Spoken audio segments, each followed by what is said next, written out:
Body image is one of the most complex parts of the teen experience. And today, supplements, workout routines, and influencer driven wellness advice are everywhere, making it harder than ever for young people to know what's safe, what's hype, and what truly supports their health.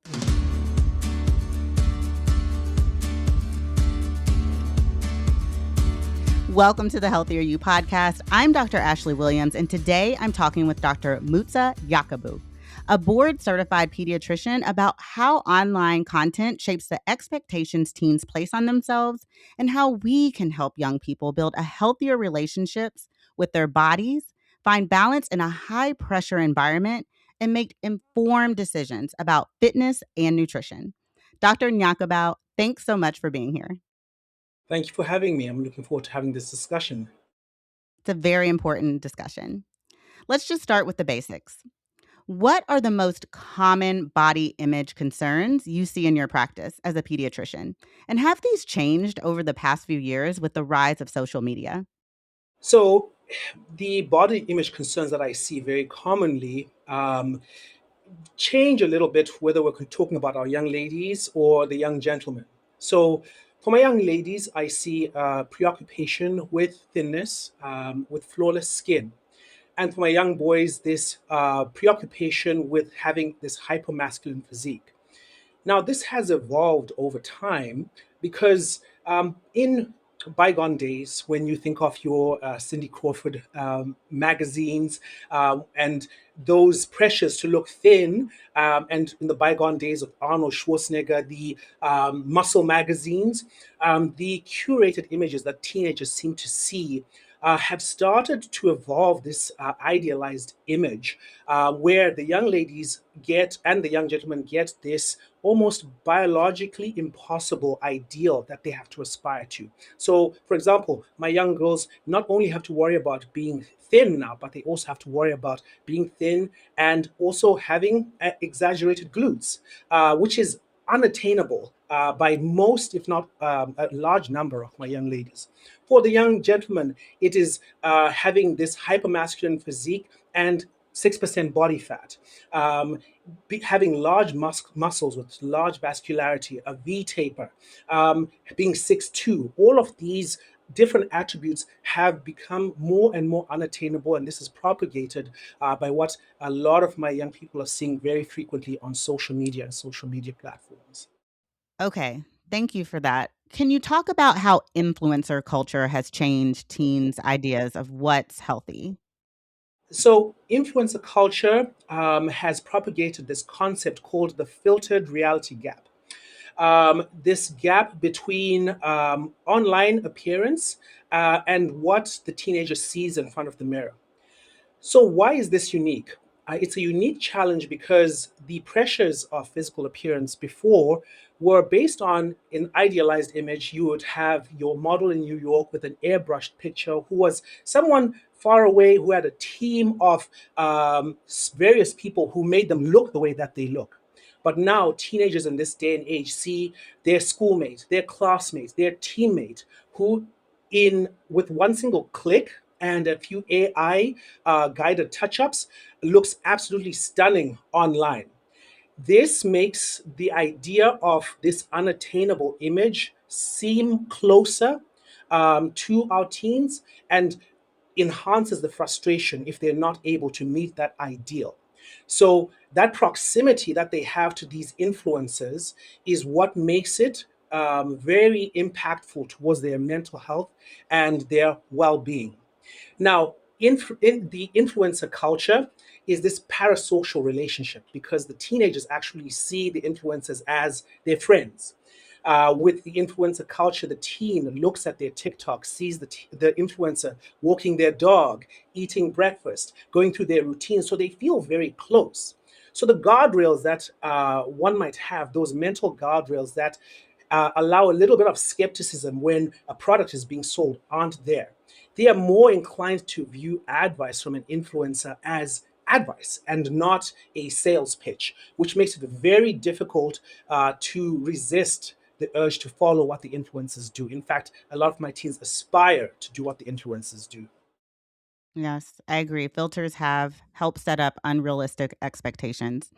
So we know that influencers can promote supplements on their social media pages. So let's talk about supplements. What are the current recommendations around protein powders or pre-workout supplements for teen athletes? And can you talk a little bit about the risk?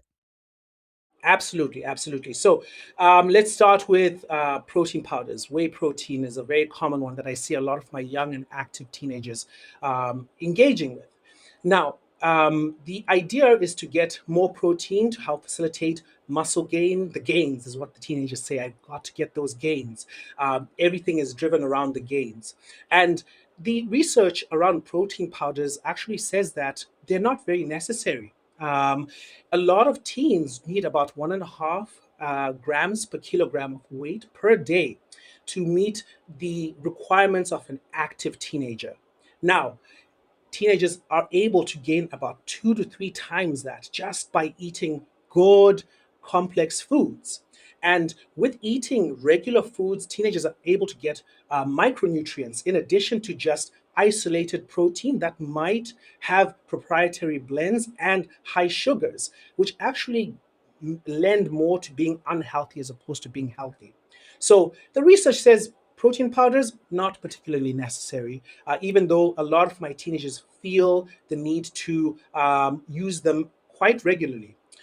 Now, something, for example, like creatine or something like a pre workout. Creatine is very controversial in that a lot of the studies surrounding creatine are for people who are 18 years and above.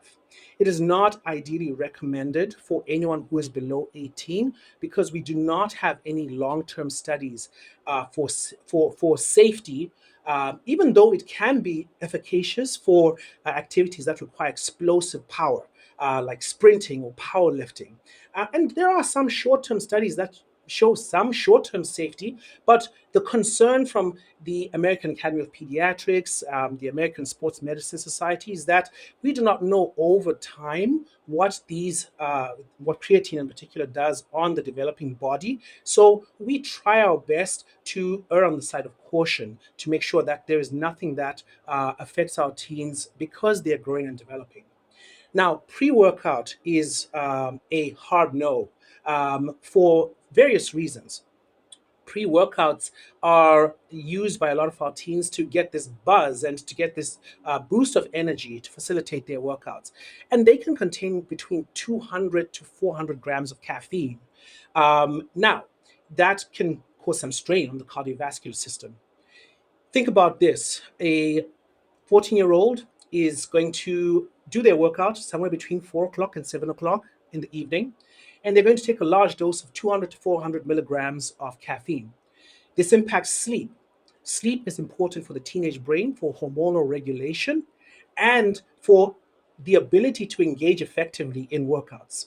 So, what does the teenager do the next day when they are tired because they don't have good quality sleep, because they have had caffeine late in the day?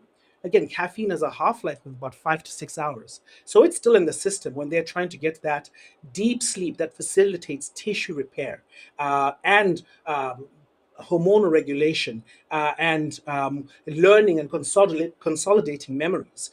It hinders the next day. And because it hinders the next day, what do we need to do to get that boost again? Take more pre workout. So the risks far outweigh the benefits as far as pre workouts are concerned. And one caveat that I must mention is none of these substances are FDA approved. So what they say they could contain, they could not. That's debatable. Who knows? And one of the things that is the buzzword with a lot of supplements is proprietary blend.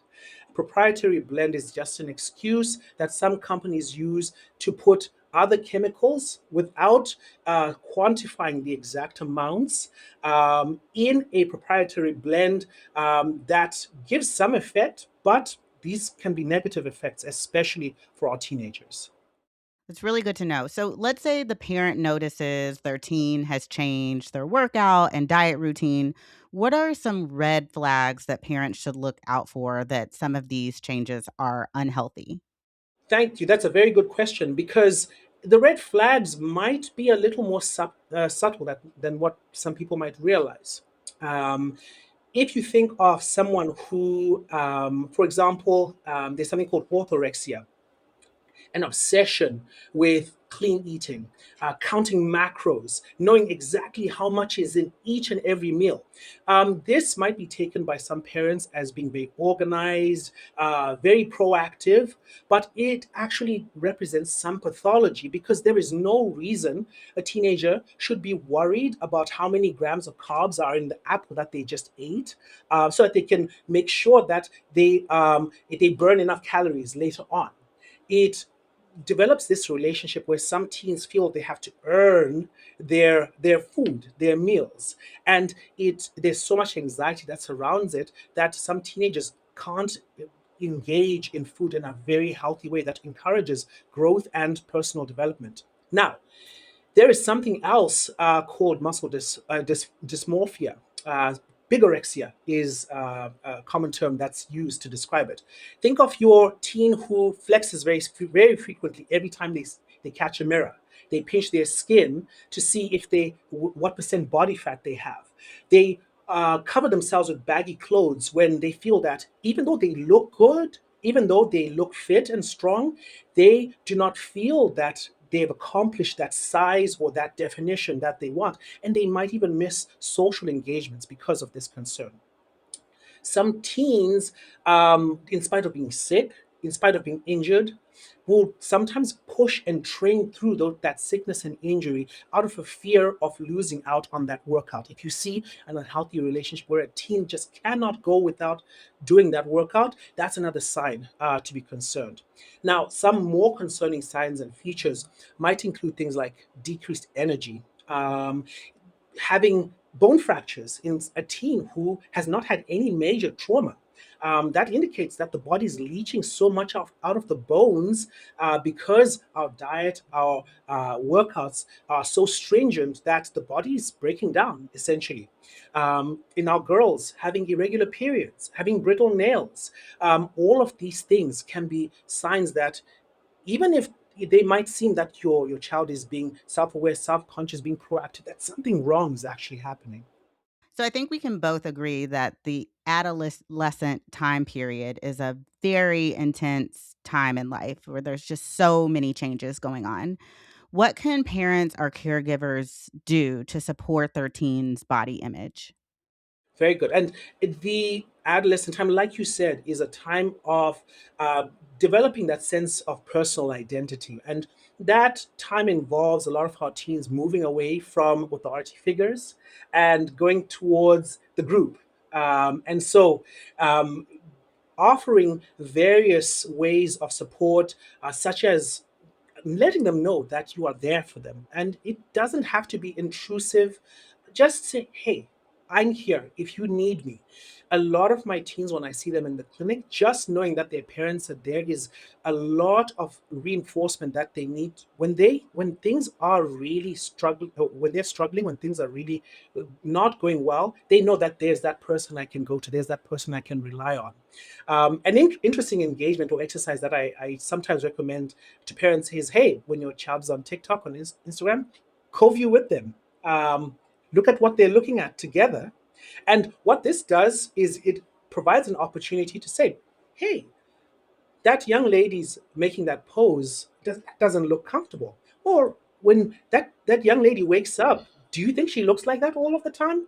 It gives these opportunities to model how to question social media so that they're not just passive recipients of the volumes of curated information that is just being foisted on them, and that they're actively engaging and they're seeing how to engage with this material effectively.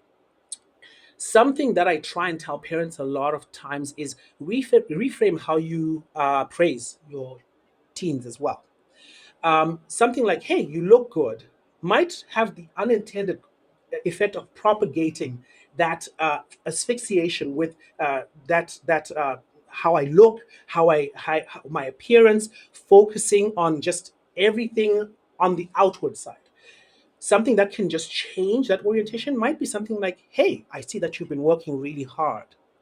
I see that you're getting stronger, praising the effort, praising the dedication, the commitment. That teaches them to validate effort and not place as much emphasis on how I look or what my appearance is. Be also very careful how you speak about your own body as a parent, because teenagers really value more what you do than what you say. And we've heard teenagers say, "Oh, but you're not doing that," or "You're doing that." It's a common thing. They really do take what we do, how we model behaviors, to heart. So you got to fake it till you make it, parents. If you speak poorly about yourself, that's how they learn to speak about their own bodies. So model positive talk about your own appearance so that they learn to love themselves. And that is something that you can be a good example for. One last thing is family meals. I cannot emphasize enough how family meals, as annoying as they might seem to your teenager, as many eye rolls that you might get during mealtime, family meals ground your teenager into what healthy eating looks like. It gives opportunities for conversation, for community. It grounds them and allows them opportunities to express concerns should they choose to. But that door is always open, and the family meal is something through research that shows that consistency, that safety that a lot of teenagers need, in spite of them seeking independence. Wow, this was really great information, Dr. Nyakabau. We learned a lot about how digital culture impacts teen body image and what we can do to help. Here are the top takeaways. Social media amplifies image pressures. Teens see edited content from peers and influencers that set unrealistic standards. This constant comparison can increase self criticism and anxiety. Boys and girls experience pressure similarly. The ideas that teens aspire to may differ, but they're often shaped by online trends rather than real health. Fitness influencers and supplements can be misleading. Teens may trust influencers promoting products that aren't regulated or proven safe. This can lead to unnecessary or risky supplement use. Warning signs of unhealthy habits include restrictive eating, excessive exercise, obsessive tracking, mood changes, and withdrawal from social activities. Modeling healthy habits matter. Encourage open conversations, media literacy, balanced nutrition, and enjoyable exercise. Seek professional help early if anxiety or disordered behaviors emerge. For more information from our experts, visit kp.org/doctor and listen to more episodes of Healthier You wherever you get your podcasts. If you enjoyed this episode, be sure to subscribe and share it with others. Have questions or health topics you'd like for us to address in a future episode? Let us know in the comments. Thank you. And from all of us at Kaiser Permanente, be well.